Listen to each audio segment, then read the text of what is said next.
How hot is hot?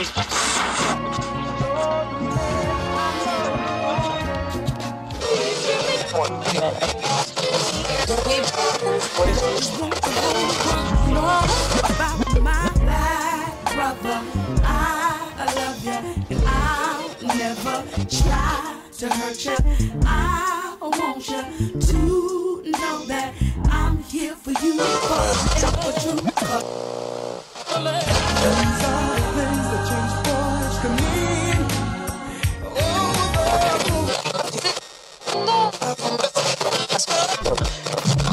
Every man has a higher self and a lower self. With your higher self, you can achieve greatness and things beyond this planet. With your lower self, you get your basic needs, but also can create darkness. Find your balance, King.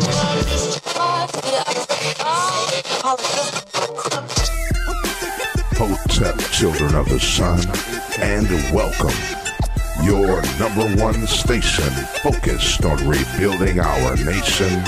WMLR, More Life Radio, proudly presents Brother, Brother, Brother, a show dedicated to the upliftment and encouragement of the melanated kings. Yo, I ain't here for playing around, I wear the crown. King of New York, nah, now how that shit sound? King of the coast, nah, I cover more ground. King of oneself, yeah, that's how I get down. Yeah, my skin brown, that's that melanin. Ha, I'm wearing it proud, it ain't no telling when. Ha, they might come around screaming irrelevant. Ha, ain't gonna get down and plant the evidence. But I ain't here for playing around, I wear the crown. I ain't here for playing around, I wear the crown. I ain't here for playing around, I wear the crown. I ain't here for playing around, I wear the crown. Descended of kings and queens, and we don't know what that mean. Turn the palace to the projects and shatter esteem. But I'm here to let it be known, no matter the scene, they can't take royalty from your being. It's embedded in your DNA and your genes. $1,000 sneakers and jeans, you could invest in yourself and your dreams. Is you hearing me now? Them pedestal folks letting you down. Since James Brown said I'm black and I'm proud, they've been pumping us with the opposite. Dividing and conquer's pretty obvious. Misled and misguided. No, I don't worry. I tell you, I'm a man who believes that I died 20 years ago. And I live like a man who is dead already. I have no fear whatsoever of anybody or anything. Anytime you beg another man to set you free, you will never be free. Freedom is something that you have to do for yourself. That we are really, really ready, willing to pay the price that is necessary for freedom. Our people will always be walking around here second-class citizens, or what you call 20th century slaves. What price are you talking about? The price of freedom is death. Not see. The smarter, the harder the battle. Classism, blacks prison and slaughter like cattle. Divide and conquer's been a modern mantra. Put you in front of your honor for your mama could buy you your first time. The average, the Sandras and little white diamonds. Turned in a hashtag, shit feeling like Baghdad because of my pigment. I swear this stuff is ridiculous. Living in these conditions is hard to duck a conviction. Misinterpret religion, discourage courage and vision. Teach us that we were slaves and never you can't send your child to the enemy and think the enemy will give your child his history. That's clear.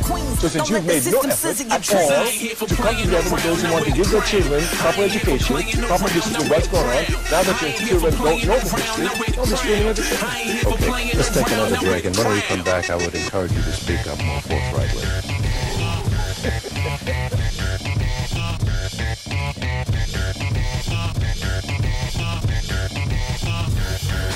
With your host, Khonsu, Sheshmu, Amun, and Tehuti, Virgo, exclusively on WMLR. Without further ado, all hail the King.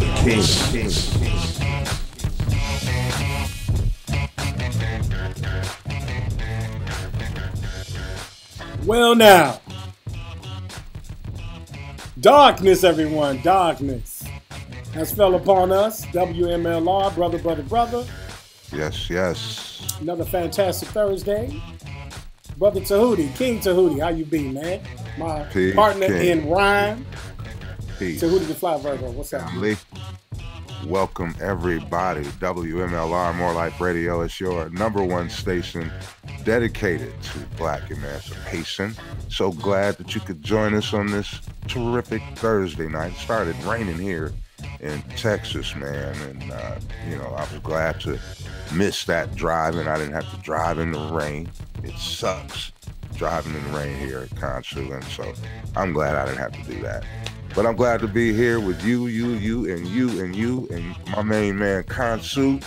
You could have been anywhere else, but you chose to be right here with us tonight, and we appreciate you for it. Got a great question tonight, Khonsu. But first of all, how you been, brother? How was your week? Man, my week has been great, man. You know, every day is a great day. When I breathe in and breathe out, I'm great, man. All is well, man. You got a lot going on, I know, and we tightening up our shows, everybody. If you don't know, now you know. WMLR is where you are. This is Brother, and this show is dedicated to the kings. You understand me? The melanated kings. And this is our barbershop setting, okay? So in here we talk about several different things. We don't bring just one topic. We're going to have some primary topics, but then we're going to have some subtopics as well. And just great fodder. So glad that you could be here with us tonight.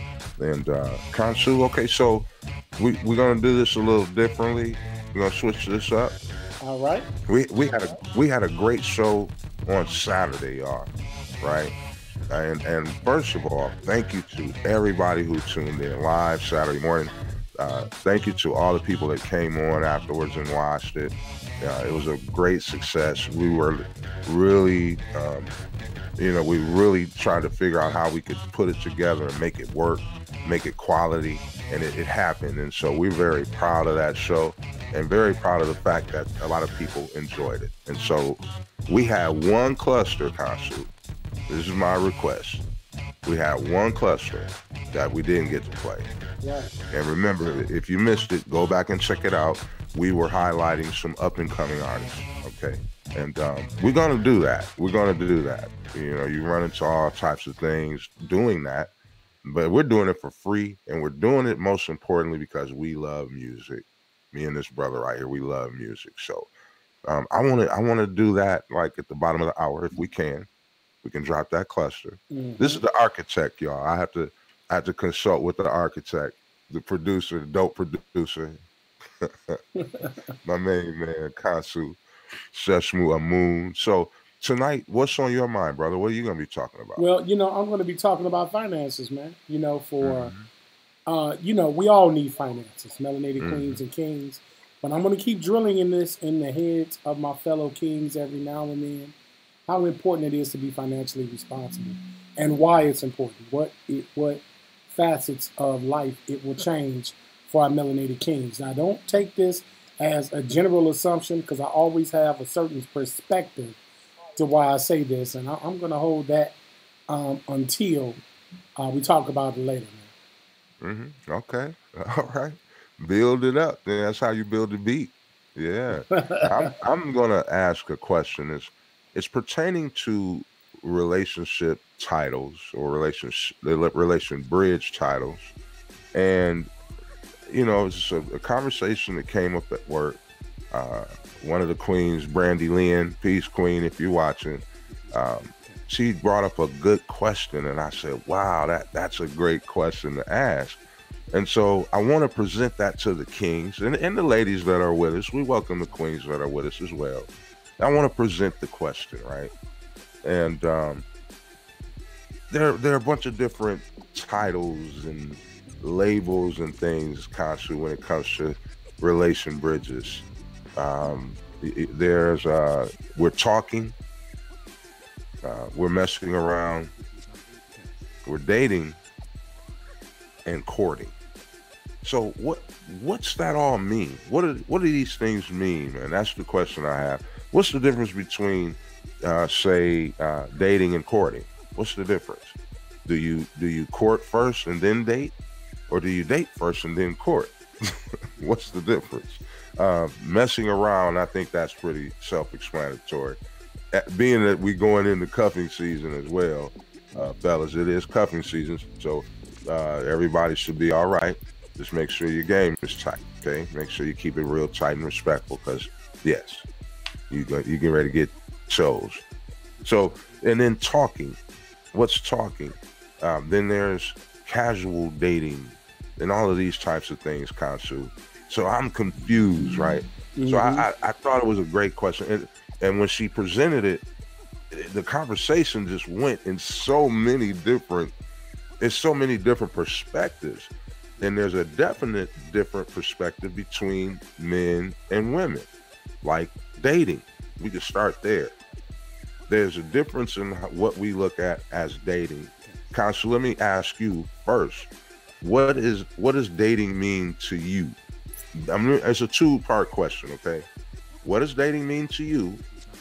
And when you meet a woman and you ask her, hey, how you got a man? She says, well, no, I don't have a man, but I'm dating, but it's nothing serious. What does that word dating mean? What does it imply to the woman? Try it, well, from your perspective, when a woman tells you that. Go ahead, brother. The first one, what does dating mean to Khonsu, Sheshmu? Dating means that it's a social event where two people meet for companionship. Just a social event, companionship. It may turn into becoming friends. We're getting to know each other. That's what dating is for me. Plain, simple, cut and dry. We are dating. So I don't care who you go and see. If you got 7 other guys that you're dating and sizing up to determine if they're going to be right for you, just realize I got 7 other women. I'm doing the same thing. I think we're too quick to rush into absolutely nothing, and that's why we run through so many people we run through.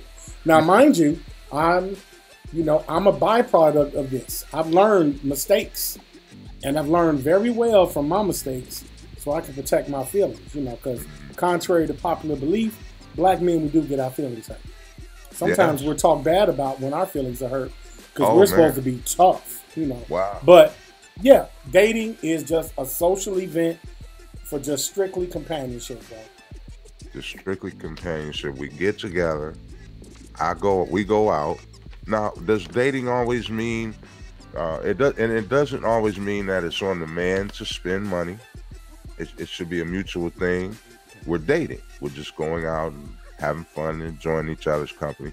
In the process, getting to know one another, right? I mean, let's be honest. At our age, Khonsu, when if we meet a woman, it's not, we want her to be our best friend. Right. You know what I'm saying? Right. That's not what we're looking for, right? No, sir. So, but that's what it has to be initially. Mm-hmm. Because, and let me say why, King. You're touching on some intense and Queens. Look, please. I forgot. You know what I forgot to do? Let me take care of this first, real quick. Do it, because, all right, at the bottom of the screen that you guys see, okay, sisters, Queens, 919 area code 604-9985, access code 719289. If you feel empowered to come holler at the Kings, come on and holler at the Kings. Come on. Come on in, Cletus. Come on in the Lions Den. Because we trying to get an understanding. Yeah. We're going to touch and agree like on Sunday morning up in Hey, here. And I will say this again, King. Queens, we are just dating. Now, let me tell you what that equates to. You're not going to get a free meal out of me. You're not going to get a free time when all we are doing are we're social acquaintances. Now, I know the King is going to go into the next stages. But in the dating stage, bring your purse, please. Bring your purse. And I'm not picking you up. You can get an Uber. I'll get an Uber or whatever we need to do, and I'll meet you at our social event. Huh? Is that fair enough? No, we're not going to play that game, brother Tehuti. No, it's 2018. It's going to be the rise of the black man. We're going to see our black beautiful queen. If you're a queen, then your father must be a king who's going to bequeath all your wealth to me. And I have to take the responsibility of becoming your king now. Because your father is your king. And obviously he has a wealth and an abundance. He has a dowry that he's ready to give us as we become unified. King Tehuti. Say it, brother. But I guarantee you, I want to know how many black women have fathers and fathers that have distributed wealth for them. Because the father, if we want to be, see, it's like a cherry picking with this tradition, King. The father's supposed to pay for the wedding. Yeah. So if we're African, and in African tradition, there is a dating phase. You check out the genetics of the family, you check out the history, you do all of that. So I just wanted to say, come on, kings, let's put our thinking caps on in 2018, going into 2019, dating out beautiful black women. They want to help us to become kings, so let's help them to become queens. Absolutely. Now, you think there's a fundamental difference when you talk about how women look at dating and how men look at dating? How do you we need the queens to call in. We really do. We need the queens to call in. We need a queen to answer this question. Come on, baby. Call in. Just from your perspective, Khonsu, just because you analyze and you assess the situation, how do you think females look at it when you tell them you're dating other women? How do you think that's looked at? I'm a player. I'm a pimp. I don't know what I want. I'm emotionally unstable. I'm a narcissist. Just to name a few. I think that some have that premonition. Yeah, you're having sex with at least 2 or 3 of them. You know what I'm saying? You're boning 2 or 3 of them, if not all of them. I've been abstinent for months. I've been abstinent for almost a year and a half. I don't know. You hear this term slut shaming all the time as it pertains to women, and it's an accurate term. Don't get me wrong. But it also, men can say we go through it as well. We get slut shamed as men without question, especially black men. Because remember, we did this show about hypersexuality. We are viewed as hypersexual beings. That's how we're looked at, definitely. And so, yes, it's automatically assumed that. And I've had a woman say it. A man and a woman can't be platonic friends, and that's not true. That's not true at all. Well, hold on. Hold on, garçon. Yeah, you disagree? Go ahead. Sacre bleu. Sacre bleu. I'm going to say this. Me being a man. It was one of the last women that I dated. Beautiful, beautiful woman, right? We were dating, King Tehuti. We subsequently parted ways. And the person that was working with her, that's who she ended up dating. She had the same job while we were dating. And the person that dated her told her, I know he would be upset if me and you started talking. You know why? Of course, because he was plotting the whole time. All those work boyfriends and work husbands, no, I don't play that. If I don't play that. I'm going to come to your job and I'm going to give him a firm handshake and say, guess what, brother? This coochie's mine. I'm going to give her a big kiss. I'm going to say, bye, baby. Because there's only one room for a lion amongst the other lionesses. Yeah, buddy. So I don't play that. So let's hold on. I'm very territorial. I'm not jealous and I'm not an insecure man. I'm territorial. Because one man knows the nature of another man. We have testosterone for a reason. So we project outwardly and the goddess receives inwardly. The women carries birth in their womb. We're not the same. As much as our goddesses try to equate that, we are not the same beings. You are mother of the universe. and we are your son and husband. So if he looking at you, and all of a sudden, now that you're single, and by the way, King, she no longer worked at the job anymore. She just was calling to check on him. So that means that could be a possibility that both of y'all was feeling each other the whole time. Oh, yeah. Huh? Most of the time, yes. Oh, okay. Uh-oh, we got a caller, King. Okay, we got a caller. But now, while you're bringing the caller in, let me say this. That does not mean that a man and a woman cannot be strictly platonic friends. We can. It's possible. Trust me. I know it is. Participant in this conference. Go Please ahead. announce yourself. Let's get it. I hope it's a queen. WMLR, brother. What's your name and where you calling from? My name is Navita Nelson. I'm calling from Columbus, Ohio. The boss queen. What's up, Navita? How are you? What's going on, y'all? Man, we chilling. I'm okay. I got to talk about this dating thing. Okay. So if you ask me on a date, you want me to bring my own money. If you ask me on a date. Unless you approach me. You want to approach me sometime? I mean, if I ask somebody on a date, I'll pay.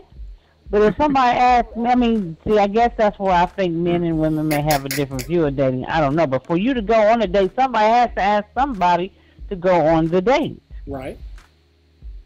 So we can't be courteous and social people, friends? You pay. I mean, if we just going to be paying separate, that ain't even dating. We just friends. Of course we are. What do I owe you in the beginning?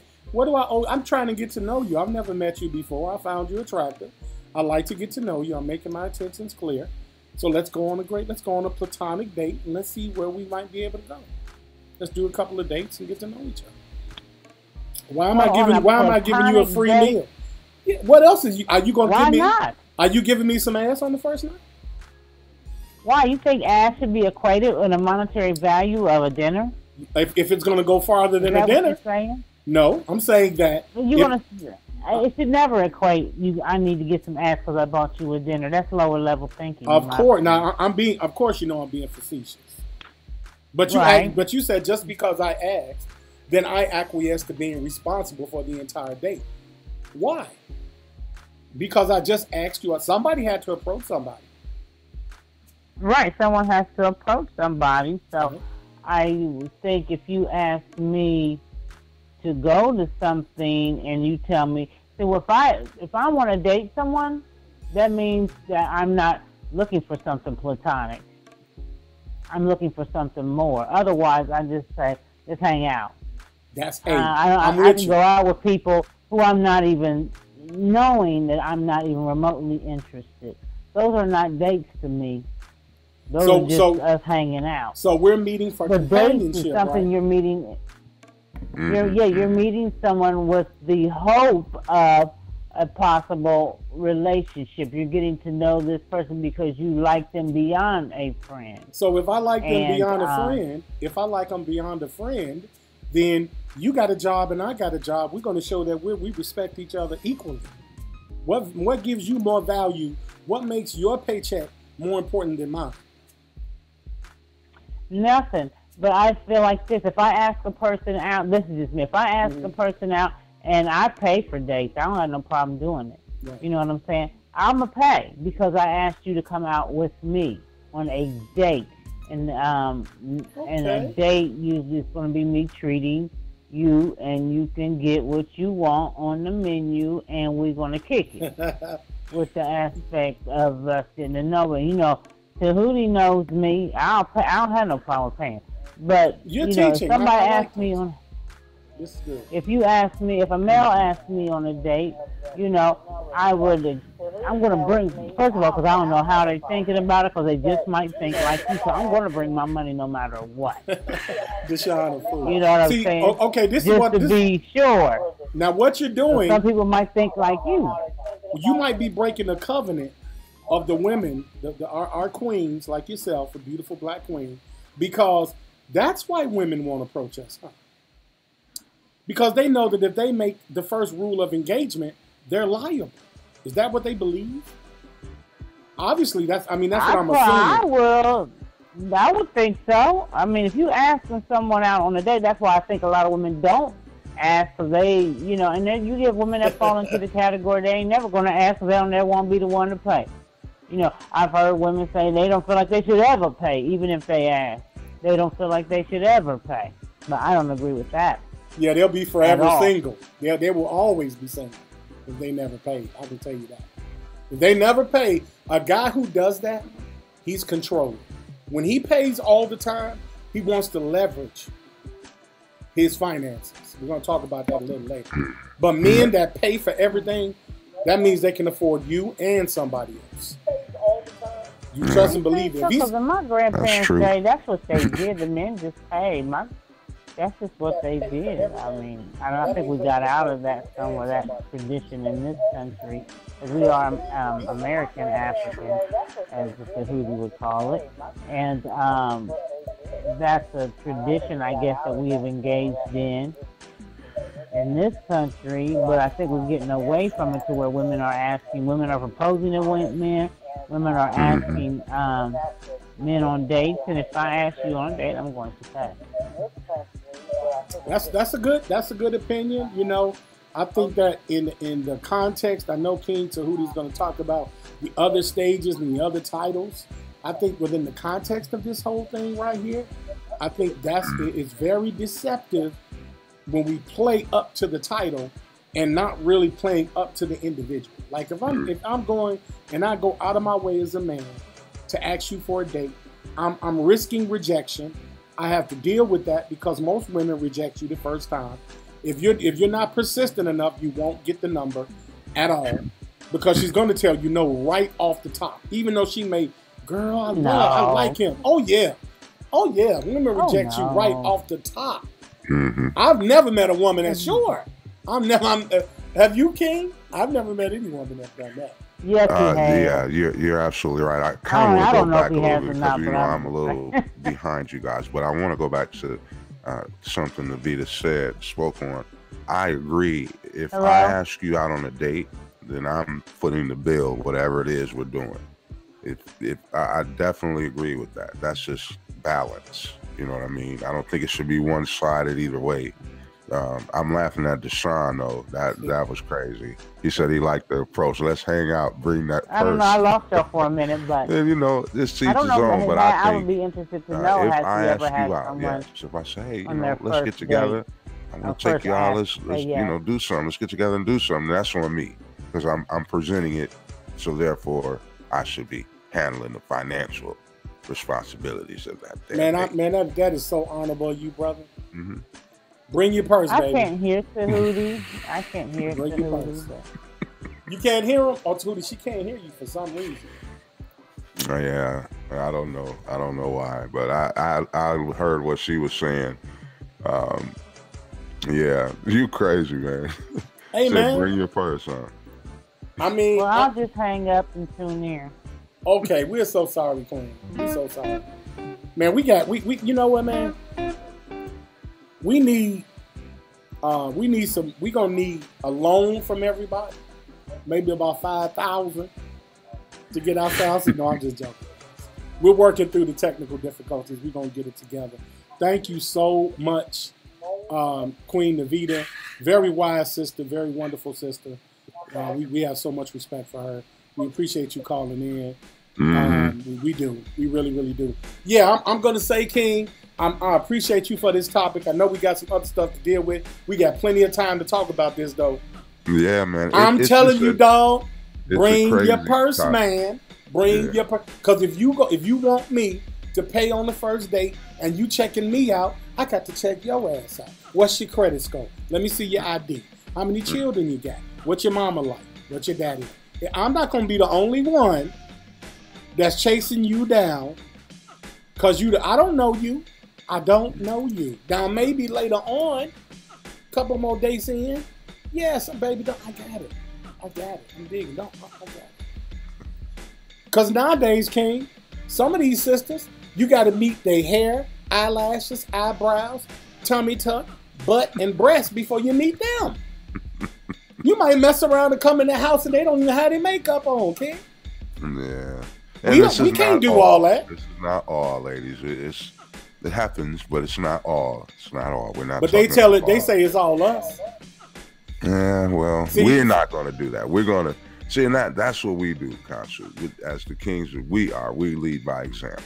Yes, that's what I'm doing, Ken. We get all of that. We get slut shamed. We get all of that. I agree with you on that. Man, I've done it. I open. Look, my father and mother taught me well. I open doors. Yes. I say yes, ma'am, no, ma'am. When I approach a sister, I say, "Hello, my name is Khonsu. I find you very attractive," and they turn their nose and walk the other way. Yeah. You see? Yeah, now, Brandy Bay, for the first hookup, go for a walk in the park. Why we got to walk in the park? Then when it's time to pay, then we can come to the Shade La Rue. So when it's a free time, we got to go walk in the park. see what I'm saying? Now we get to go walk in the woods because you don't want to pay and you don't want to help me pay. So let's go walk in the wilderness. Let's go play with some squirrels for the first date, because if it costs money, then you can't have me. See what I'm saying, man? Yeah, but the lady, Levita. She said he opens doors, but not that wallet.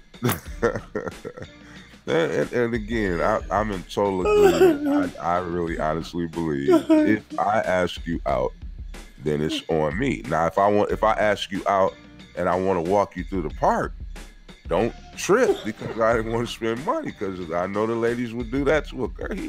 I thought he was going to take me somewhere nice. He took me to the park, and don't trip if that's what I want to do on my first date, because I'm getting to know you. Now, what we're talking about, and the question that I had is, there's so many of these titles, right? Everybody does shows on the title. There's so many of these titles, and my question is, what does it all mean? What are the differences, right? So we just talked about dating, okay? Dating is requiring, okay, here's my perspective of dating, Khonsu. I'm going to have to spend some money. Okay. I'm trying to impress this young lady, and, we have to ask permission. The ladies are not going to ask you on a date. It just don't happen until they get to know you. Now, down the line, when they get to know you and they feeling you, then yes. But when you in the so-called I don't know, is it the courting? Is that courting, Khonsu? Well, if you're asking my opinion on courting, is courting is a intense relationship. That's when a relationship is intense. Okay. That's like, okay, boom, we in this. Let's go. Right. Let's start taking marriage counseling. Let's start doing like some meetings. Let's go meet each other's children if we got them. Let's start talking about credit. Let's start talking about our bank accounts. That's when courting means dating is out the window. We ain't messing with nobody else unless we agree to that, because nowadays there's all kind of poly stuff going. So whatever terms that we agreed to while we was dating and gotten to know each other, courting is the end of the game. This is what we gonna be, and this is where we gonna move towards and grow. So I look at courting as something very serious. All right, so I'm gonna say in the courting phase is where a woman will ask you out on a date, Kings. When y'all get to the courting, during the dating phase, this on you. It's going to be on you. So understand that.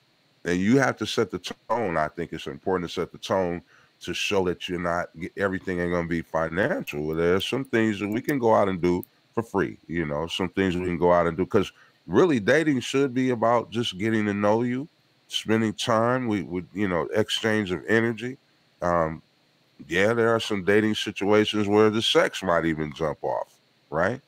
So that's all based on your rules. That's all. But do you think that's a bad deal? I used to think it was cool. I did. I ain't gonna lie to you. I thought it was cool, man. But I'm scared. I don't want no sex. Yeah. I'm scared of it because it changes the game. It changes the entire game once you start having sex. It does, and that's really because we don't understand the science behind it. We have lost that knowledge. We once understood it. Our ancestors taught about it, but we lost it. Now everything is vilified. Everything is vilified. Yeah. Yes. Now see, that's the thing. Okay, like the Queen Navita just said, this sounds like about what my grandmother used to do with the courting. But that's why divorces end at 90%. This is why divorce rate is so high, because we rush in to claim somebody we don't know nothing about, and we're not really willing to sacrifice for it. Mm-hmm. Because love's supposed to be unconditional. So you work out the conditions while you're dating. Get them conditions right so that when you are in love and you're going to marry each other, because what's the purpose of dating somebody if marriage is not the end game? Right. If you're telling me I'm just dating because I ain't got nothing to do, well, then I'm not paying for the date. Right. I'm paying for the. If I'm gonna pay for the date, that means that you're a potential wife, aren't you? Mm-hmm. Supposed to be. And I'm a potential husband. Mm-hmm. Or what we doing? We just hanging out? Then give me some on the side. I give you some on the side. Mm-hmm. Just to keep it all, keep it a buck and keep it 100. Because if she's dating you, she got options. If she's dating you, she has options. Yeah. Now, until you put a ring on her finger, then she's going to keep having options. Okay. Now, she may choose, I love him so much that I'm going to give him my exclusive attention. Mm-hmm. That's not going to stop a man from trying to talk to her. It's not. And it's always going to be that one guy that always wanted to talk to her that's going to be hovering around thinking he's got an opportunity. That's just going to happen. Men do that. Mm-hmm. We know it. We feel it. Oh, we just went out for drinks. I'll probably get in the house around 4 a.m. Oh, okay. Okay. All right. What? All right. What time? We just out to about 2. What? 2. And when? What time in the morning? What the hell? Ain't nothing out there. Ain't nothing open at 2 o'clock but legs and bars. Oh, you so insecure. See, you gotta be a strong man. And you gotta be strong to handle me. Now, okay, so let me ask you this, Khonsu. When we talk about these titles, during courting, I know Navita finds that funny, but during courting, is that exclusivity? Is that we are exclusive? We're not dating and kicking it with nobody and hanging out to 2 o'clock in the morning with your by the time Brandy said White Castle. Yeah, and White Castle. That's by the time we courting, bro, I'm gonna know your social security number. By the time we court, I'm gonna see know your ID number, and you gonna know mine. Courting, come on, man. We going in for the big haul. Mm-hmm. This is the war of attrition. So we got to, just like you broke down those 4 stages. Yeah. That power struggle stage is because we didn't pay attention to the dating phase. Mm-hmm. Because once we say we're together and we're dating, here comes the power struggle. Well, that would be alleviated if we really, really took the time to actually date and enjoy it. Mm-hmm. Ooh, girl, we went to the show 26 times. That's my man. We went to the movie 67 times. That's got to be my man. Mm-hmm. But if you're talking about being with somebody for 50 years, you're going to be at the show thousands of times. You're talking about traveling the world together, having children together, right? So what's the rush? Mm. And that's the thing. We fall into these social constructs, King, and we let the titles dictate us, but we don't dictate the title. Mm-hmm. Dating can be whatever we choose it to be as a couple. Mm-hmm. Courting can be whatever we choose it to be as a couple. Right. We have that power, what we agree on. Mm-hmm. So if I walk to you and I say, okay, let's go out for coffee. Let's go out for some tea. I've tried it. Mm-hmm. And we get to the coffee shop and I'm literally finna buy some coffee, man. Mm-hmm. And we've gone to expensive restaurants. It's the same result.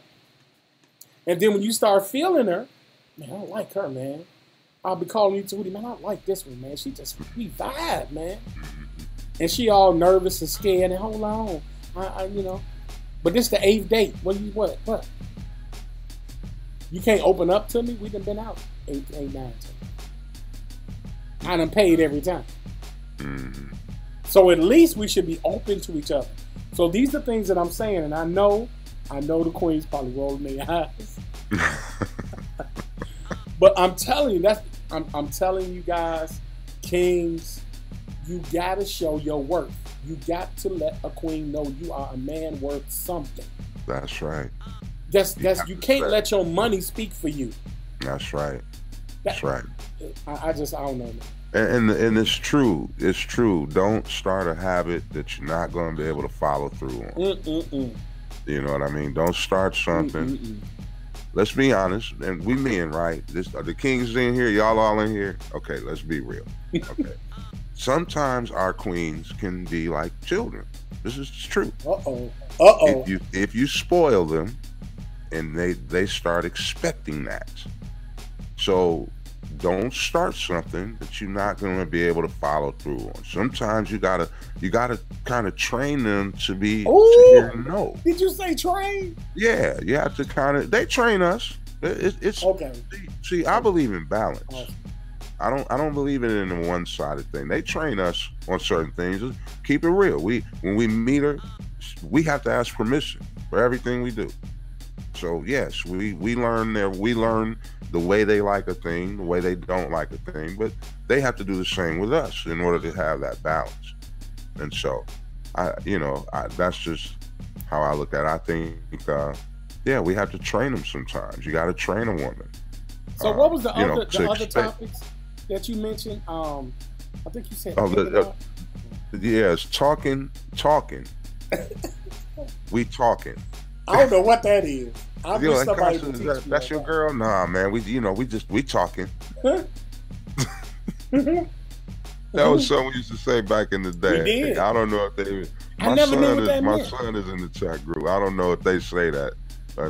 Peace. Shout out, son. I see you, man. What's going on, brother? Dad loves you. Thank you for joining us. Yeah, I don't know if they say that now. We talking.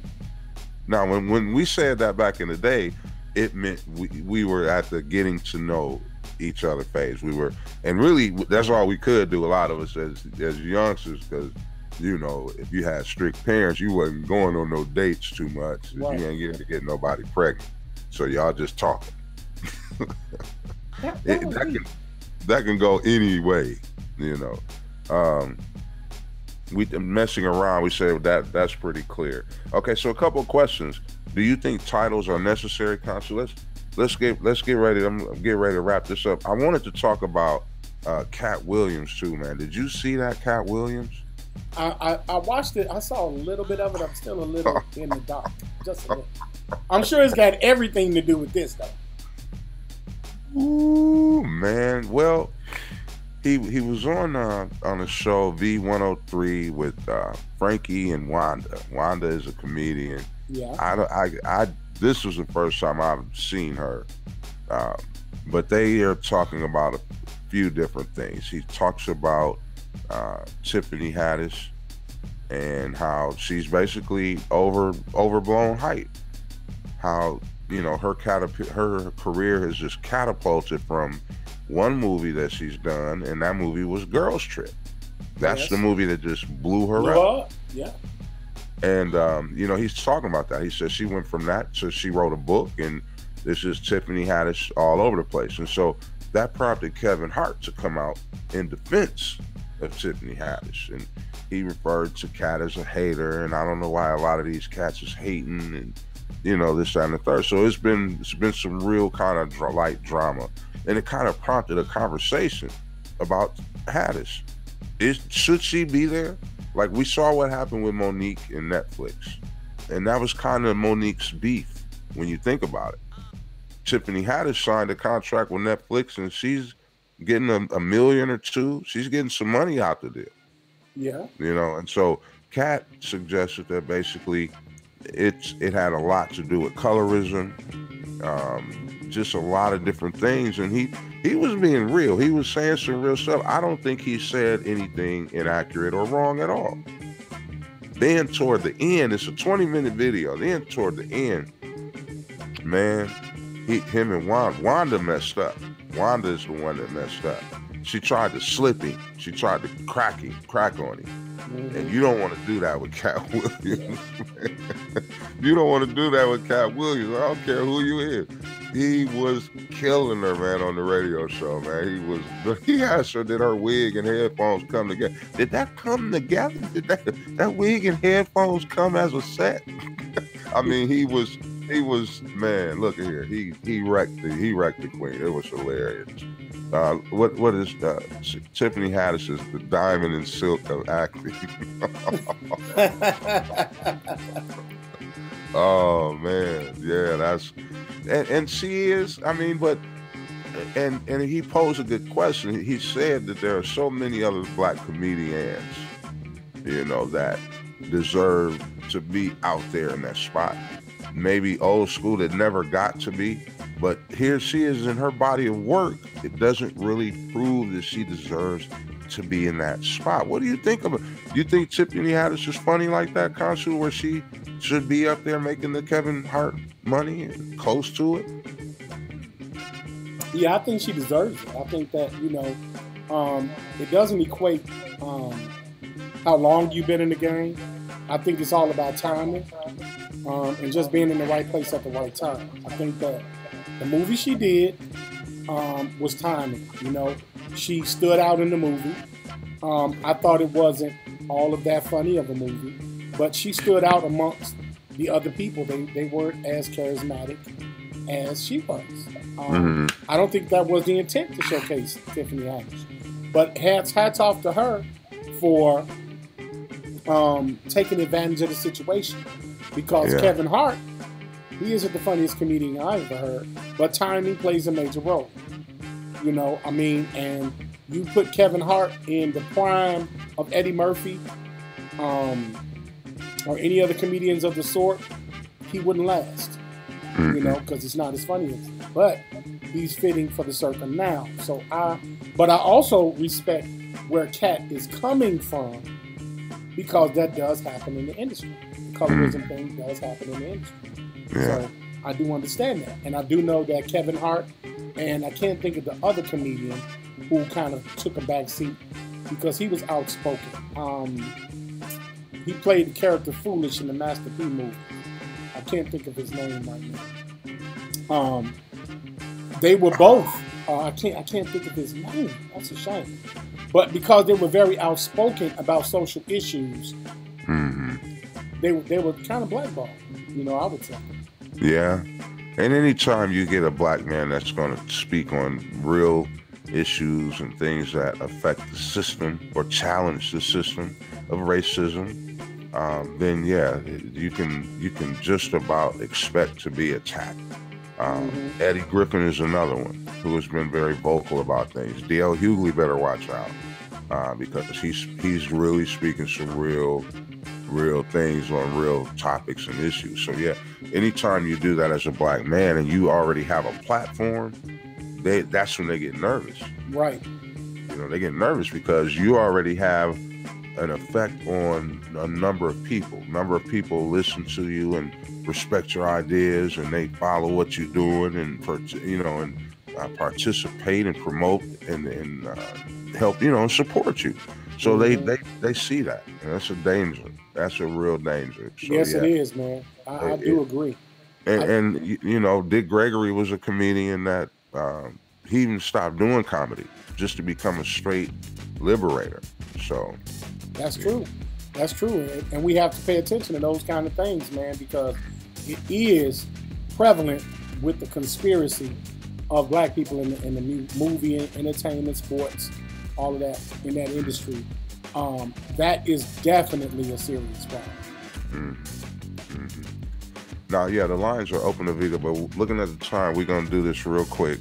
We're ready to go ahead and go into a musical break and raise the vibrations. And then when we come back, we'll bring you in. Khonsu's got a hell of a topic that we want to cover that and give him the time to be able to do that. Khonsu, this is a perfect time to do it, man. Go ahead and take that break. Yes, sir. And come back and give him this work. WMLR. Now, this is a cluster that we didn't have time to play on Saturday, so I want to drop this. It's 4 tracks. I want y'all to enjoy it. It's some up and coming artists. I'm gonna tell you who they are when we come back. Khonsu, go ahead and do your thing, man. WMLR, More Life Radio with the King. Man, WMLR, brother, man. Let's get it in. Peace, so fly Virgo. Dedicated to Let's go. Black emancipation. WMLR, More Life Radio. I'm a Superman, a thanks to Lois Lane. It's the way my problems when I went insane took me from the depths when I lost my name. Ooh, it's something I'm gonna live for. Now everyone is wondering what's the change. They don't recognize I have so much to say. And I never thought someone could love someone so much that they'd give up on everything. I know I will be there when you need me. I will be there when you're crying, baby. I will be there when you need someone to tell you that you're beautiful, baby. I will be there when you need someone to run with. I will be there when you need someone to dance with. I'm your lover till the skies turn gray again.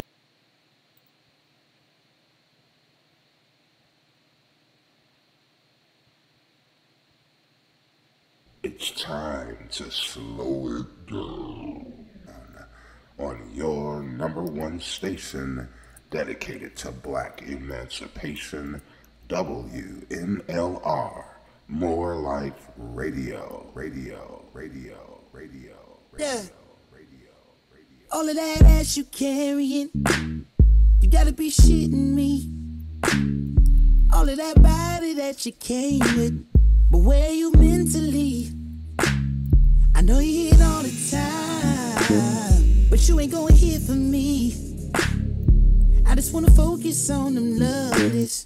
What's behind them tickle bitties? They say the heart is underneath the guarded insecurity. I finally found the key.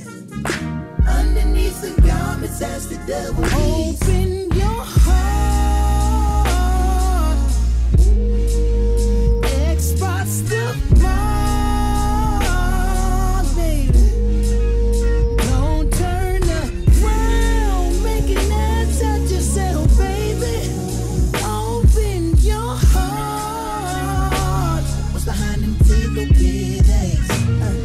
I don't mind them little bitty berries. You my jujube. I don't need nothing to distract me from this connectivity. You know I see it all the time.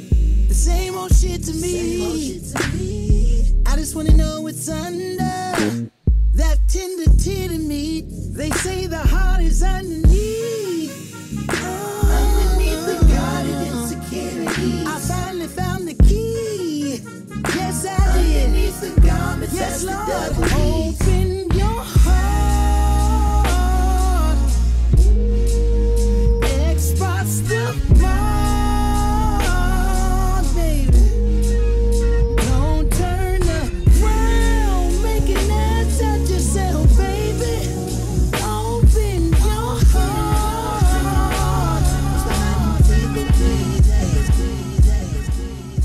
WMLR, More Life Radio, your #1 station dedicated to black emancipation.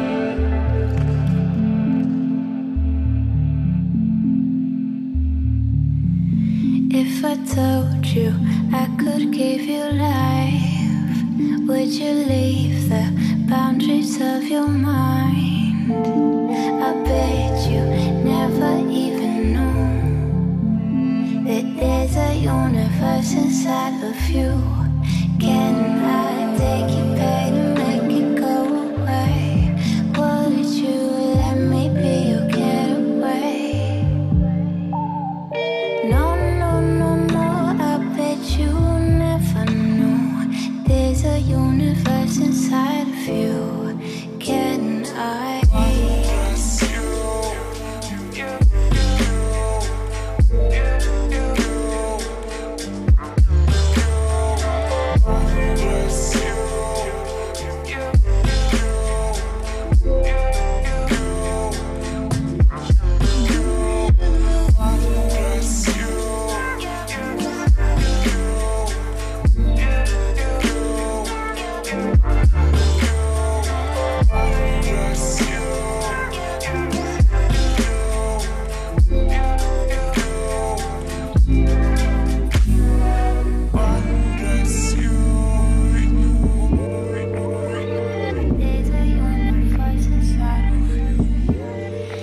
If I color you with all my thoughts, would you lose your phase of being lost? I bet you never even knew.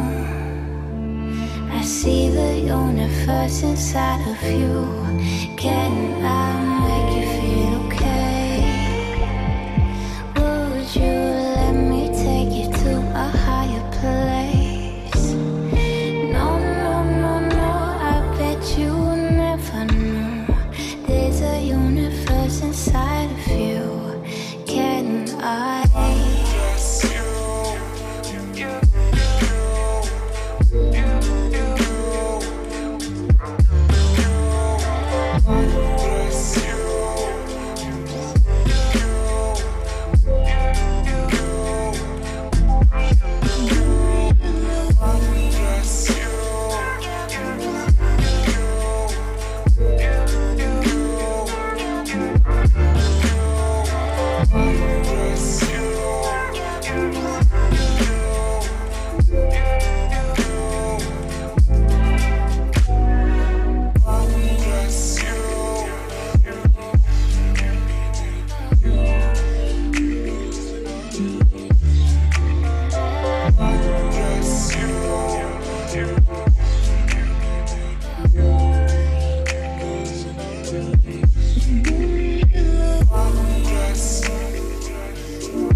It's Saturday, and it's time to feel the beat on WMLR, More Life Radio.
Your smile, your voice creeps inside my heart with everything you do.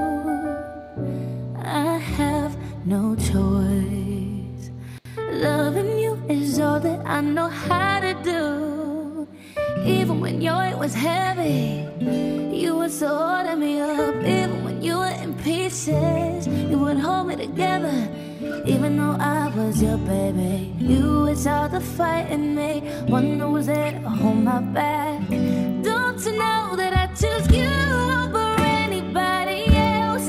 When you're not around, it's just bad for my health. I'm good on my own, but with you I'm something else. You're telling me to choose up, but I already choose you.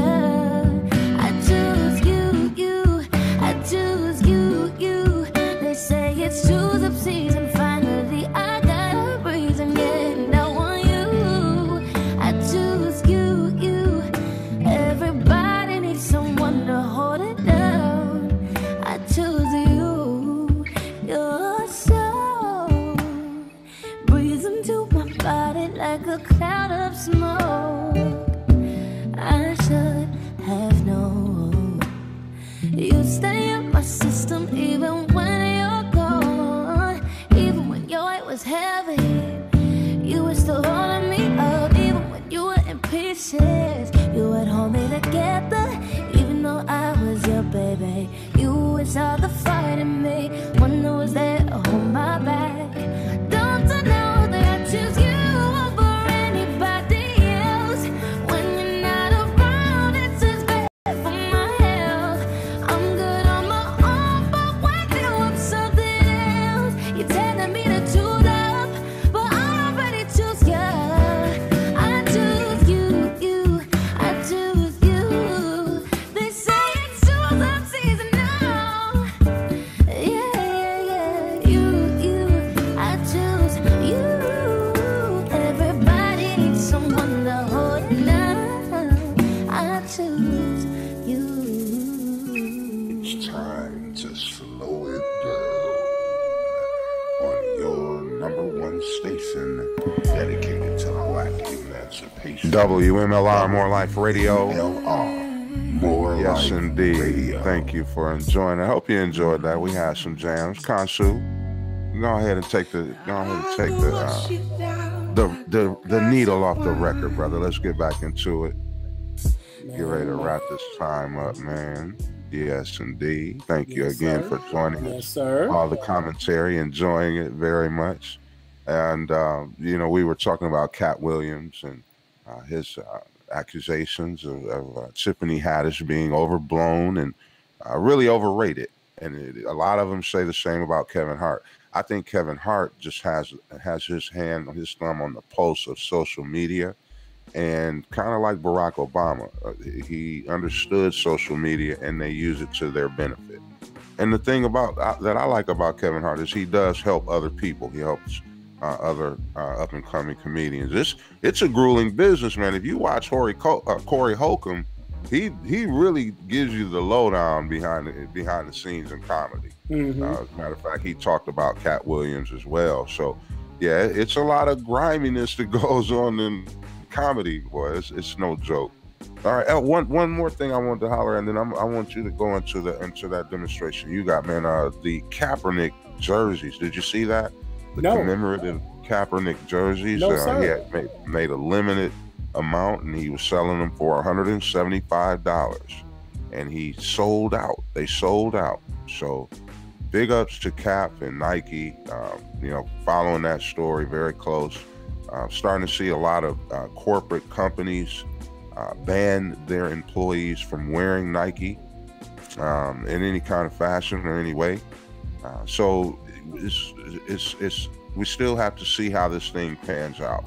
It's kind of going back and forth, but it seems like it's working more in his favor. Hopefully, let's hope. Right. And let's keep the conversation going about what it all started about.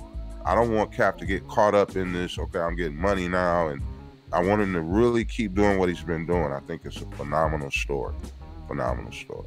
All right, Khonsu, I'm ready, man. I got my pen and pad ready. I hope y'all ready. Man, look, Really, really great topic earlier. You know, this really hit home for a lot of, for myself, just listening to the feedback of everybody and really being able to talk about this topic right here, because this is very, very important for the melanated kings. We don't have a lot of support systems for black men. We don't have a lot of resources that reinforce the black experience. We don't have that. It would be great if we could, but we don't. So let's be real about this, guys. Kings, no money, no crown. No money, no crown. Let's talk about the industries. Let's talk about entertainment. This is where they always box black men in. Either we're going to be an athlete, either we're going to be an entertainer, like a music or singer or a rapper, or an actor. That's all we're going to end up to be. And the other flip side of that is they say we're going to end up in jail. We're not given the opportunity to build ourselves, guys. Meaning, I'm an intelligent, integrous, astute black man. I just need some support. I may not have a car today, but one day I will. I may be catching a bus. I may be living in a studio apartment. I might not have a lot of money, but I got a lot of heart and a lot of vision. All I'm asking for is support. We don't get that. One of the major reasons is because of how we're judged financially. In the system of white supremacy, we do not have the ability to counter our male oppressor, which is the white man. We don't have the ability to do that. If we did, we would, but we cannot. But the expectations of the black king is to be just as financially able to do that. Now, in 2018, there are opportunities out there to make yourself very successful. Now, I'm not just speaking to the melanated kings, I'm also speaking to the melanated queens. But because I'm a melanated king, I have an affinity towards my fellow brothers. But I also know that our queens themselves need to be financially stable. It changes everything. Let's just talk about the surface of this. It helps you become more disciplined. It helps you save from being unexpectedly broke. It helps you to keep with all your bills. It also helps you become more appreciative of the value of a dollar because now you can retain it. That means that paying $20 to go to the club is like child's play. Do you know most of the time men and women jockey around each other because they don't want to be embarrassed that they can't afford to go out? And I know men, I went through that. It was sometimes I'd be very interested in a young lady and I would actually stall because I'd have to wait till my payday comes. I would have to choose between either going out or paying my light bill. These are some of the issues that create these kind of impasses when we socialize. It happens all the time, happens every day, and we find ourselves victims and being preyed upon because of it. If we want to change things, we have to become owners and investors and become financially stable, man. I promise you, if a black man and a black woman, black kings and queens, came together and they were both financially stable, I promise you, less relationships would end. Less relationships would end. Do you know, and King Tehuti will back this up for me because he's a black king. There are times that we love our women so much we want to say, man, I want to surprise her and take her to Italy. Or if you point out something in the magazine or online, baby, these shoes are to die for. Do you know that we would spend $1,500, $2,000, $3,000 and surprise you with them shoes? Personally wrapped if we could. But a lot of times we can't, and it defeats our esteem because we feel less than because we cannot provide. In today's society, you get these images of people wearing expensive clothes, riding around in six-figure cars, as if the life really works that way. Life don't work that way. Life don't work that way. And we know it doesn't. But we don't take a stand and say we need to change the way we socially exchange our capital, our social capital. We need finances. Because I know that I can be a better man to my queen with more money in my pocket. I know this. I know that I can give her what she needs and I can protect her better when I have finances. I know that if she's working, if she's going to work, building her own thing, I can invest in her because I got the money to invest in her. Baby, what do you really want to do in life? What would you do to get paid? What would you do for free that you love? Let's make it happen. What do I need to do? Do I need to fund what you need to get done? What do I need to do? It would be awesome if our queens would say, King, I see your heart. I see your drive. I appreciate you leading me as my king. What can I do to help you financially? Do you know what? King Tehuti, can you imagine your goddess calling you, say, baby, I just want you to know, I know you love WMLR radio with all your heart. I got some money aside. Let's make this happen. What? What? Finances play a major role, y'all. I'm just letting you know. We overlook it too much. We want to be poor righteous teachers. We got to figure out why there are no black owners in the NFL of teams, in the NBA. Why? This is why me and the King have banned the NFL. And trust me, it's hard. Very hard. Because I've done it, guys. What's the score? I've asked my guys, and they say, you said you banned from the NFL. Yeah. I said, you're right. Yeah. You know what I'm saying? It's tough, though. It's tough, man. It's serious for me now. I go in, like I can go into an establishment and they got it on the TV. I turn my back to it. I just don't even want to see it. Yeah. I'm serious about it. We've got to be serious. I can't support it, an organization. And yes, there are a lot. There are so many. And yes, the NFL is a huge one, and but it's still important, and we should be doing it. So I'm going to do it. I'm going to continue to do it. That's all I've been doing, man. There's a lot that I can do on a Sunday afternoon. I've come to find that out, Khonsu. Yes. Yes, man. We all are creatures of habit, man. I do agree. And I would love all of us, kings and queens, to really embrace and understand financial power. What the brother Colin Kaepernick is going through. Because he doesn't have the financial backing of his people. It would have made he probably would still be in the NFL. Even though, to his advantage, he's making more money than he was making when he was in the NFL. And I'm actually happy for him. I'm not going to hate on that brother. He deserves it. He deserves it. He took a step forward, and he actually added to the paradigm because he accomplished what Muhammad Ali should have accomplished. It should have been a fat check waiting on Muhammad Ali when he stood up for us. So it shows you where we're headed. It shows you that we're headed in the right direction. And we have to really, put our thinking caps on about quarantining our funds, bro.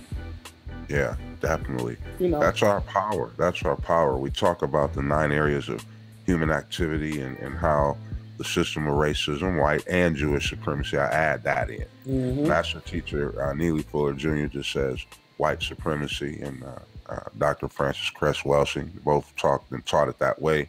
But, we take the energy and we add to it and keep it moving and hope our youth do the same thing. So we have to add in Jewish supremacy because, let's be honest, they run the entertainment business, the athletic sports, they run all of that. They have the power. And then the way they look at us, they call us black gold, liquid gold, because our money doesn't stay in our community but for 6 hours. And, their money passes through 6 times through their community before it goes out into someone else's community. Yes. We got to get that mindset. It's funny, I was just telling my son this the other day about Dr. Claude Anderson and how he talks about it and teaches it as a house. And the first level is your economic structure, your financial wheelhouse, getting that in order, keeping it tight, maintaining it. You can get it there, but then you have to maintain it. You shouldn't have to be filing bankruptcy every year because you cleaned it up once and you went that route to do it. Then you got back into trouble, so now you got to do it again. It shouldn't be that way. We've got to get better with our economic knowledge and economic responsibility. And we start with cats like this brother right here that's doing it for real, has his own business, can show you how to get out of the financial hole you might be in, how to tighten it up, how to make it better. If it's already good, how to even make it better. So we got to support brothers like Khonsu and really get behind them because that's where it starts. is with your economic base, definitely. And we're of course we're primary researchers, peripheral investigators by nature. One thing, and we always try to leave knowledge in every show: the white Anglo-Saxon Protestant. And I've mentioned this before. This is the primary focus of American Africans. And, me and Brother Tehuti have coined that, not the African American. We are American Africans because our ancestry is African, not American. We were bred into becoming Americans because of rape, flat out. So we do have European ancestry in our blood, but not by our choice. And when we talk about the WASPs, or white Anglo-Saxon Protestants, we're talking about wealthy, well-connected white Americans of Protestant and British ancestry. And they came from the American colonial period. These are things you used to research to teach your children, y'all. Who you are specifically talking about. They call them the establishment. And we're talking about Protestant Americans of Northern European and Northwestern European ancestry. It's even used in Australia, New Zealand, Canada. These are the elitist people that have created Commonwealth off of our backs.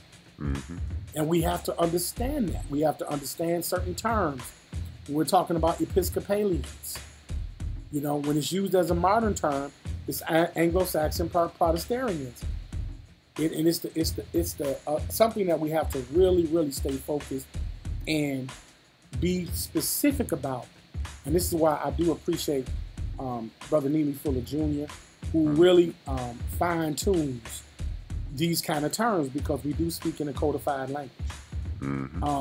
The Presbyterian, United Methodists, the Congregationalists, the mainline Protestants, these English American allies, these those that are Anglo-Scottish Americans, German Americans, Scandinavian Americans, created this paradox that has put us in a false status.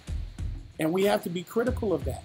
And we have to check those people that disrespect us, and we have to stop taking shorts and losses. We create our own culture, we live our own way in our own style. That's just, I'm very adamant about that, y'all. We had a great man. Let me tell you something. Let me say this really quick. Let me give edification and praise to the King Tehuti, because he deserves it. We put those music clusters together, guys. I had nothing to do with it. It was absolutely awesome. That last show, in my opinion, was probably the best show we ever did. And I'm going to tell you, it was a mixture. It was really our personalities coming through, because even though we talk about current events, we are music lovers at heart. And when we were talking about Eminem, it wasn't that I was taking away from Eminem's skill. Eminem don't deserve our culture. And I'm adamant about that. I don't take anything away from him as an artist. His artistry is very masterful, but I have to draw the bottom line somewhere. And I'm just saying this personally. Eminem, great lyricist, you don't belong in my culture. Don't spit that stuff to some white folks. Oh my God. You don't deserve to be in my culture. Not at all. Hey man, I'm trying to tell you. Chuck Berry was Elvis before Elvis. I'm giving him credit where it deserves. Shout out to BDP, KRS-One, Rakim. Even though Rakim said Eminem was probably the greatest lyricist he's ever heard. That he's ever heard. Yes. Okay, so now Tina Marie didn't belong in our culture.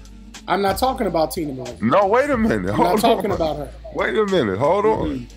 Because the only reason you're saying that about him is because he's a white boy. Yes. And he's cold. Yeah, but Tina Marie wasn't white. Wait a minute. Well, she wasn't black. No, she was mixed, brother. Okay, but what did everybody see Tina? Okay, skip Tina Marie. Yeah. Michael McDonald. Okay. Michael McDonald didn't belong in our culture. Doobie Brothers. I won't say that. White band. No, I'm not saying that. Chuck Mangione. Chuck Mangione wasn't white. He was John B. John B. don't belong. John B. isn't white.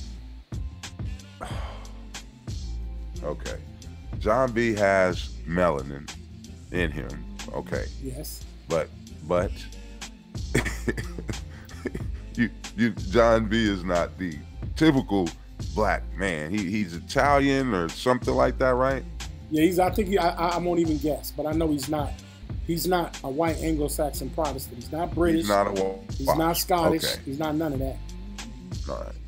Well, all right. Well, I understand. I do. Yeah, I think you're making a very valid point. But this is my issue. Tina Marie paid homage to the craft of soul and R&B and funk, because her context was in that vein. Eminem took the craft of hip hop, that birth rap, and he brought. This is why we got 6ix9ine, Little Perk, Little Pumps, and everybody else that's taking Vicodin and doing all the crazy stuff. That's all he raps about. Yeah. That's all he raps. I could see if he rapped about something. Who? Eminem? Yeah, if Eminem was black, he'd be an average rapper. Oh man. If he would, then that is to say that all white rappers would be successful, like he said in the track Kamikaze. If you make that point, then wouldn't that mean that every rapper that was white would have blown up like M did, and then considered is going to be considered down the line a hip hop legend? He's going to be considered that, Khonsu. Yes, he is. He definitely is going to be considered a hip hop legend. Yeah, would you consider Third Base a hip hop legend? I would consider them pioneers. I wouldn't consider them legends. You would consider Third Base pioneers? Yeah, they opened up a genre. Yes, they did. I would say that. You had Beastie Boys that was Eminem before he was Eminem. Okay, so I can even see you saying that the Beastie Boys created a genre of sorts, but Third Base mimicked hip hop. Even to this day, Stretch, and Search, when he talks, he still imitates and emulates hip hop. So did they belong in our in the culture? Yes. Okay. Let me tell you why. Let me tell you why. We could go another hour with this, man. Hey man, let me say this, King. We're not paying attention to the message and the content. If it was a black rapper, we would say I can't listen to Future because of his content. But wait a minute. Future is a skilled lyricist. No. He's rapping about codeine. He's rapping about sodomizing women. But guess who else does that? Guess who else raps about that? No. M doesn't do that on every song. Oh my goodness. No, he doesn't. I listen to him now. You know what I'm saying? I listen to his lyrics, even on the song Renegade, where he wrote that song for Jay-Z on Jay-Z's album, and then bodied Jay-Z on the same track. Right. When you listen to his lyrics on that, he's not talking about. He's not like he was when he started out, and then he had his reason. He explained why he would talk about his mom like that. She was abusive to him. So he explained how his career has changed. Now when you listen to him, his wordplay and ability to bend words and make it make sense is, dude, he's up there. You can't take from him at all, man. Bro, when he came on the scene, let's say Kobe Bryant. When Kobe Bryant first came in the league, he was garbage. He was trash. Yeah, he was a kid. He was a kid. But he got this. He didn't get the same strict penalty that other NBA players would have gotten, because they weren't given 4 to 5 years to develop. If you don't produce in the NBA within your first 3 years, you're out of there. You're out of there. It ain't no one day soon. Fortunate for him, his father had a legacy, and he was able to do that. All right. When Eminem came out, he came out with Slim Shady. Hi, my name is. No hip hopper was bumping that in their car wherever I grew up at. No black, nobody was bumping. He said, "Excuse me, can I have the attention of the class for 1 second? Hi kids, do you like violence? Want to see me stick 9-inch nails through one of my eyelids? Want to copy me and do exactly like I did? Yeah. Try acid and get fucked up worse than my life is?" Yeah, that's you're talking about a young Eminem. It doesn't young or old. That was his debut. He was great. Okay, he was awesome. Yeah. You can say that about Ice Cube. You can say the same thing. Of course I can. You can say it about Snoop. They were all rapping something different when they first came onto the scene, and then their skills developed. Okay. Eminem moved on. He moved past that. The Stand song was based off of a true situation where this is something he deals with, these crazy psycho fans. So when you listen to it, you're listening to a story. Yes. I am, I sit back with this pack of zigzags and this bag of this weed. It gives me the shit needed to be the most meanest MC on this. I mean, this dude does something over a beat, over songs that he's written for other people, right, and just destroys them, man. His lyrical. I'm not knocking his lyrical. I'm not knocking his lyrical. Popcorn stuff all the time, but it doesn't have to be popcorn. If we're gonna make the complaint, which I'm a hip hop head, I love rap today and I love rap yesterday. I can see skill in the Migos and I can see skill in Eminem. If we're gonna critique the Migos, then we gotta critique Too Short. We gotta critique the Ghetto Boys. We gotta critique Scarface. We gotta go all the way across the board then. And so if Eminem could come in and be a culture vulture and assimilate to the culture and rap about, try to act black while he rapping about opiates that happen to be popular now. He was one of the forefathers of pushing opiate use. Yeah, he was an addict. He talks about it. Mac Miller was inspired by who? So that's all I'm saying. I'm not knocking his lyrical prowess, but also Def Leppard has some of the greatest drummers and guitar players in the world. Kiss, 40 years straight, some of the greatest musicians of all time. Does that mean that I want Kiss coming and rapping in on my song? Does that mean I hold Run DMC accountable for bringing Aerosmith into the culture? But they had nothing to do with that. Just like M didn't have anything to do with that song, Hi, my name is Slim Shady. That's the labels pick a song. You know what I mean? They pick the song that they think should be released. The artist has a lot of times has minimal say in it. We've seen in some cases where the artist demanded to have total say. We saw it in the Bobby Brown movie. We saw it. He didn't want to drop the ballot first, so right. It depends on the artist and the situation, but I think in cases like with M, when he first hit the scene, and then again, this is why people like Dr. Dre signed him, because Dre saw the same thing and heard the same thing that I heard on the second album. That's when I started messing with him. Okay. I get you on the first album. I wasn't feeling it. I'm not going to sit here and pretend like I've been an Eminem fan since day one, because it's not true. It was when I told you Dead Wrong, when I heard his verse on Dead Wrong with Biggie, and then I listened to that Marshall Mathers LP. I was like, okay, this dude is to be taken seriously. Lyrically, he is. He's there with Black Thought. We saw him in the BET Cypher. I'm not going to say he's with Black Thought. We saw him. We saw him right there. I know what you're saying, King. He was in the BET Cypher, the best BET Cypher ever, with him, Black Thought, and Mos Def, and held his own, man. We're gonna actually have to showcase lyrics here, because let me go on a limb here. Let me go on a limb and let me say this. In 2018, Black Thought and Kendrick Lamar had the dopest lyrical albums in the last 7 years, not including, don't let me exclude, J. Cole. Agreed. But guess what? They didn't sell 500,000 units. You know why? Because we can't afford tickets to go see them. We can't even afford the downloads. But guess who can?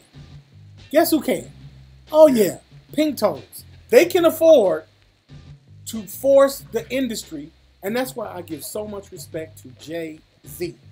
Because he said, you know what? I'm going to start Tidal. Since you guys are going to play favorites, who just took over who became the music director at YouTube?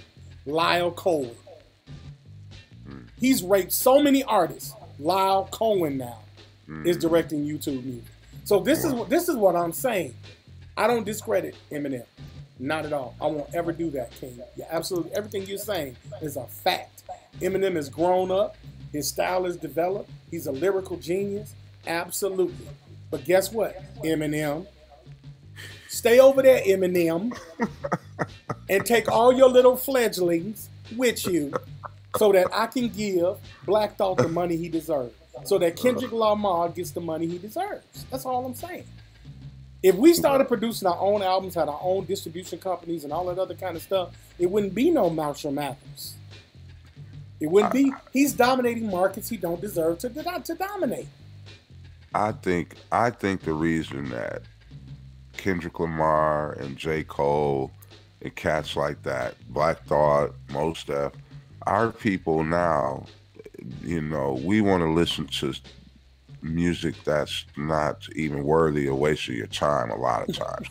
There's no reason Cardi B should be, you know, the #1 hottest female rapper out here. And you got Rhapsody breathing on the mic. You got Sharrock breathing on the mic. You got so many, my girl out of New Orleans, 3D Not T, you got her breathing on the mic. There's no way you're going to tell me that Cardi B can't even come close to any of them that I named. Rod Digger, we can go back.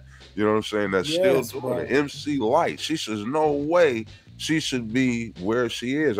This is where I take the Cat Williams syndrome on it, because our people like listening to foolishness now. I'm just going to say it. It's real, bro. We've accepted just whatever. You listen to, I'm sorry, that girl singing Booed Up, man, I'm so tired of that damn song. I could scream every time I hear it, man. I was listening to a song Rihanna did, and I was like, who is that? The girl was squealing and squeeching. They don't sing with any harmony. They don't make runs anymore. They just real monotonous. And that's hot. So to me, we are not the ones that are supporting real music, real hip hop, real R&B. And so I don't blame that on people like Eminem. I'm not blaming him. Look, check it out. I don't blame Moonchild. Check Moonchild out if y'all ain't hip to them. Check them out. Check them out, man. And they're all Caucasians, and they're doing real R&B. Let me show you a power move, King. Mm-hmm. I know we're going to be closing, guys, but this is a great. We love this topic. We talk about it all the time. Mm-hmm. Let me transition and let me show you guys an image. We use this in our breaks. Okay. Mm-hmm. Now this was done on an international stage by Kendrick Lamar. Okay, this was the beginning of his epic performance. Yes. He made a stance. Yes, he did. He pulled a Muhammad Ali. Yes, he did. Okay. That whole performance. Ever since then, ever since he did that, his sales was stunning. Yeah. Ever since he did it, his sales, guys, you know, I'm not big on conspiracies, but I'm big on this one. It's true. Yeah, it's true. I'm big on this one. And look, Eminem, if you're listening to this, it ain't personal. This is business. Until we have justice, until the artist who gave birth, the culture who gave birth to your career gets treated equally, you don't get the love you want. You'll get the respect, but you won't get the honor, bro. Because we gave birth to you. We gave birth to Eminem. He's not getting it. He's really not getting it. This is why he came out with Kamikaze. Because so many people were saying his name, and this is certain MCs, you don't want to say their name in the wrong way. They're coming at your neck, and Eminem is one of them, period, man. I mean, he's a great battle rapper. He comes from Detroit. They battle rap their ass off. Yeah, and keep in mind, it's been, what, 7 years since his last album? It's been a few years now. That's even worse. But the problem that he was having is he became a junkie. He was getting high, and he had to really, his album wasn't just rehab. He had to go through rehab. And so when he did that and he got cleaned up, his music changed. Guess what? His stock dropped. They didn't want to, ain't nobody messing with Eminem really. Eminem been chilling until this as of late. And this is, and all this was to come out and say, look, I'm still that dude. Keep running your name, keep running my name through your mouth. And that's what he said, man. You listen to them lyrics and them songs. That's what he did. The Machine Gun Kelly kid was disrespectful. You know, rap devil. He was disrespectful. So he deserved what he got. He killed shot. He bodied him. He bodied him in the other songs too. Well, I don't have a problem with that because he was bodying another white guy. So that's cool. MGK is another one. Yeah. But he called out Joe Buttons. He called out Lord Jamar because Lord Jamar said the same thing. He don't belong here, and M answered that. He answered that. Well, Lord Jamar hasn't rapped in 20 years. He just gave his own constructive criticism. You understand what I'm saying? And that's all fine and dandy. But when rappers, Kanye West says some inflammatory things that he shouldn't have said, and he is getting body bagged for what he said. But Eminem, he's a junkie, and he had to get rehab, and his woe is him. So these are the things that I'm talking about. The standards are different. He could go and stay gone for 7 years and come back and be on the top of the charts. And people that work hard, that produce stuff. Be right back, King. Go ahead. I'll be right back. People that produce stuff and do the things that they do, we do not, I'll say this again, we do not get the same respect as everyone else. And I know that some of us, we love Eminem. I do love listening to him rap. That's not my problem. What I don't like is the misappropriation of our culture. Hip-hop gave birth to rap. Rap eventually became a phenomenon, and now we have rap pop music. And that is fine, that is understandable. But come on, guys, come on. I support Eminem too, because I like the art of rap. I think the art of rap is dope. But I also am not going to overlook, and I'm not going to be apologetic about people like Kendrick Lamar, who are brilliant and they're geniuses. He came from Dr. Dre's camp too, and he still can't amass the same skill that Eminem does. Eminem signed 50 Cent. 50 Cent has to work doubly hard. He's got the #1 TV show. Nobody's calling 50 Cent a legend. Nobody's calling him one of the greatest. But the man has the #1 show in all of TV. And I guarantee you, if 50 Cent was to drop an album today, he just dropped a single. Has anyone heard of it? Is it topping the charts? It's a great single. And 50 Cent just dropped the single. Mind you, he just dropped the single. Okay? Understand that. 50 Cent dropped a top single, and it met lukewarm reception. He's got the #1 TV show for the last 5 years on the Stars Network. And he's not being called one of the greatest rappers of all time. But Eminem can go to sleep for 7 years because of his meth problem, and then he can come back and he's just the greatest. That's I think it's the industry being unfair. Go ahead. He's in the top 5, no doubt, man. Lyrically, he's probably the top 3 lyrically. I mean, that would be a hard argument, King. I wouldn't say top 3, but definitely top 5. Okay, yeah. I put him up there lyrically. Yeah, Rakim is still breathing.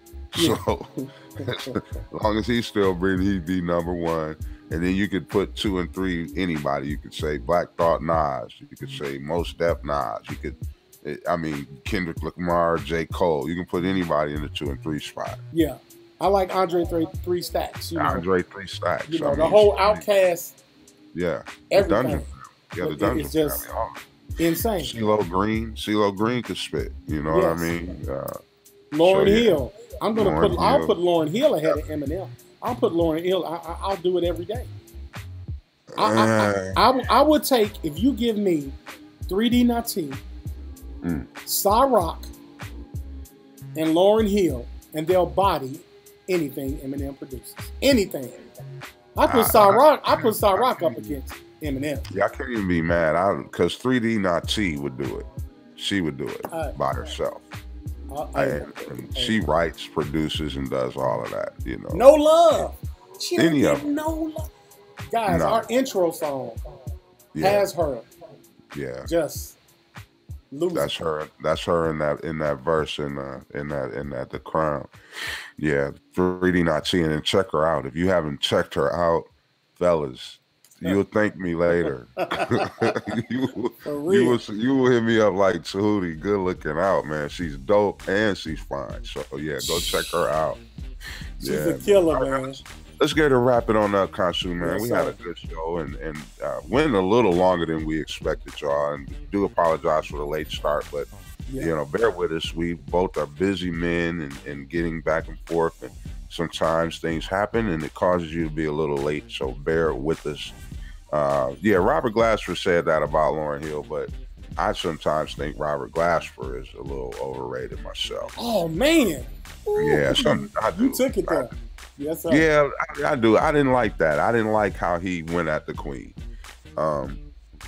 Lauren is having her issues, y'all, and that's still a black woman, and I think we should be respectful of her issues. When Common made the little line about her in the song, having more babies than Lauren, she started showing early. Yeah, I didn't really dig that. Yeah. Why are we attacking Lauryn Hill? What is the deal with everybody attacking her? And I don't think we should be. So, I didn't really like that what Robert Glasper did. It was kind of broadish. It was kind of. Hey King, I got an idea.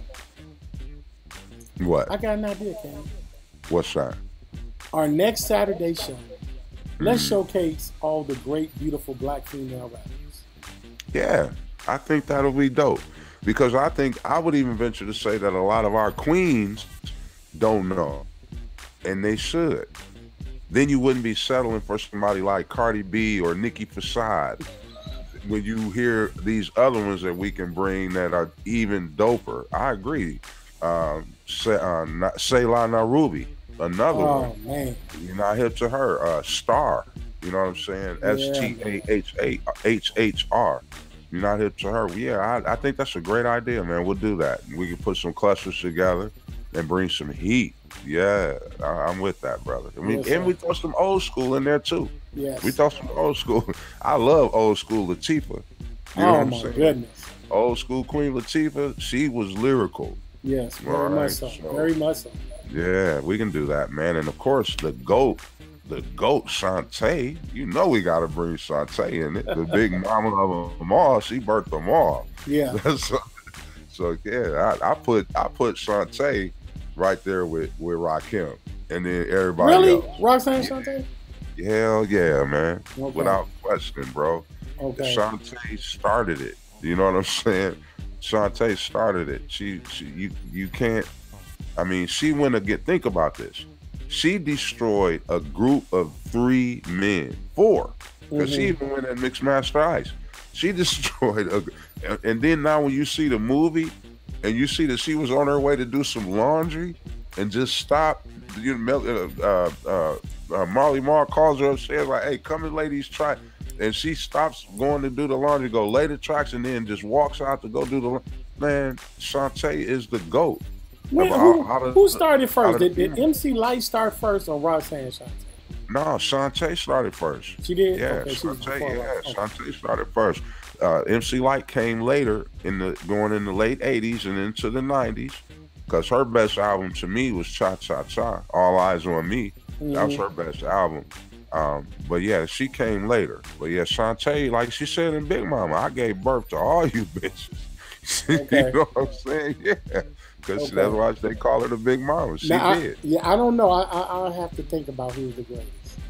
Yeah, that's and then remember Shantae and Sparky D battle, man. That got intense. And when they was battling, they was in the same booth. Look right in front of each other. That's hardcore. These dudes now do a battle rhyme verse and send it on as an MP3 through the email to the other person. They, you know what I'm saying? That Shantae and Sparky D was right there in front of each other and going at it, man. And if you Naviga's saying no. I wonder what she's saying no about. Yeah, I don't know. I don't know what that.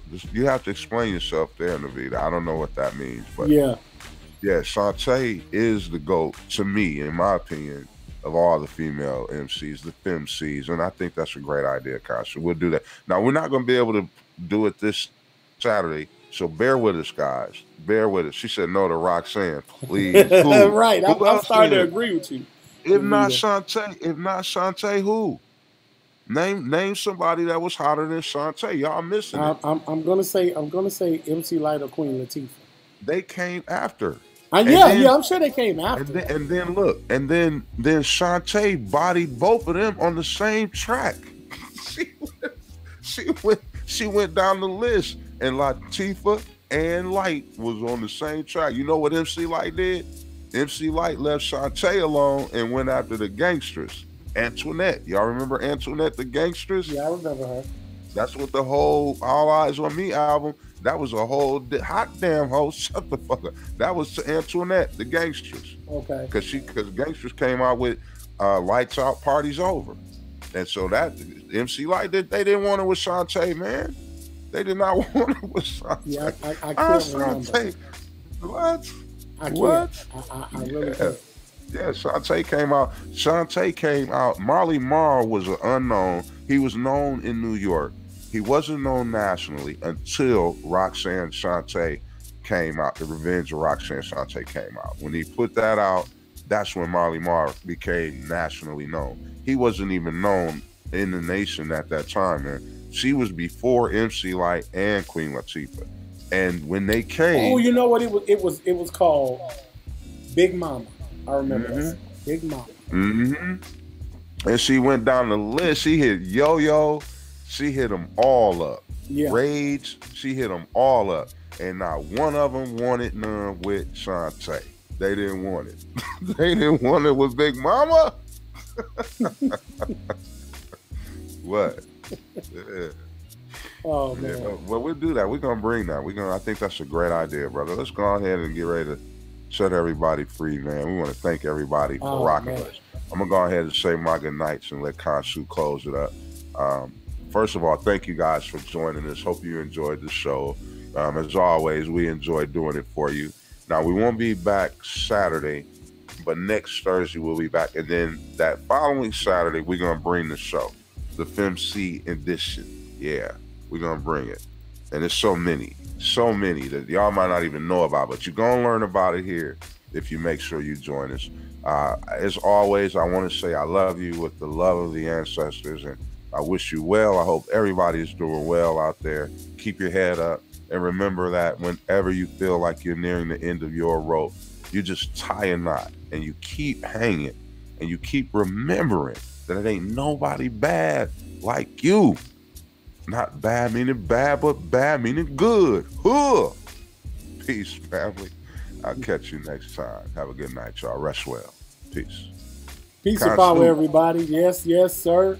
Really a great show, man. We have so much fun, man. We really do. Appreciate chopping it up.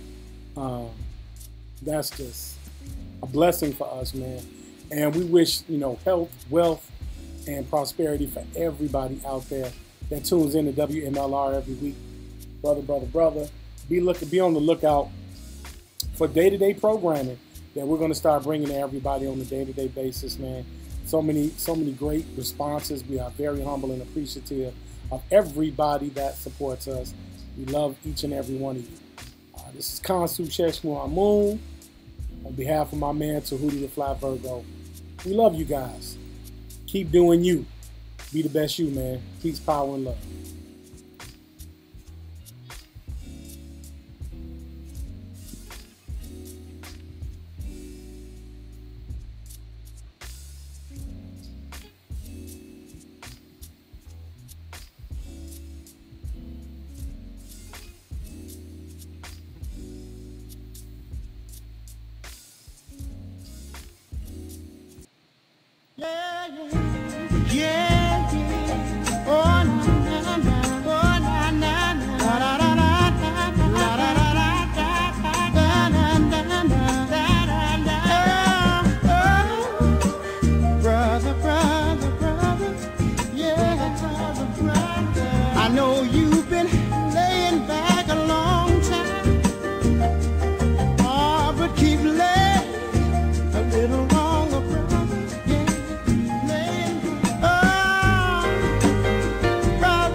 Wishing only good for you.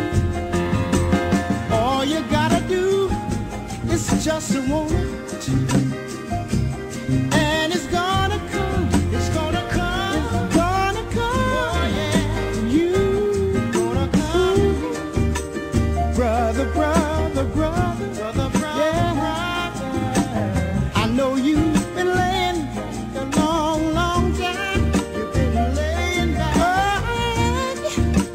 Love you like no other, yeah.